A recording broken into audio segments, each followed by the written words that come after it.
Alors je pense à Une heure avant, carafé, et ça va être impeccable. un vrai plaisir. Philippe Villet, restaurateur à Margaux, fait son dernier marché avant Noël.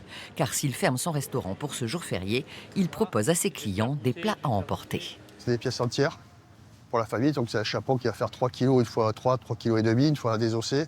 Il sera farci avec du foie gras à l'intérieur. Il sera cuit sous vide à basse température. Ils n'auront plus qu'à le réchauffer au four et la sauce à part mettre dans une casserole.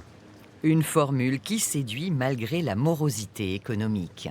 C'est pas mal, hein. Un petit peu moins que l'année dernière au niveau quantité de commandes, mais je dirais un peu plus qualitative.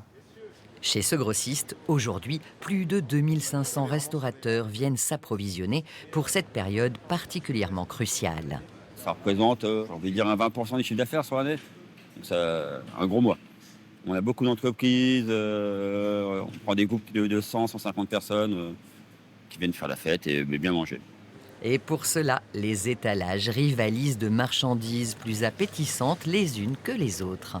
Toute l'année, on fait ces produits premium, ces produits festifs, mais évidemment, dans le volume, c'est à peu près 10 fois plus important, entre autres les huîtres, évidemment le homard, les fruits de la passion, les fruits exotiques.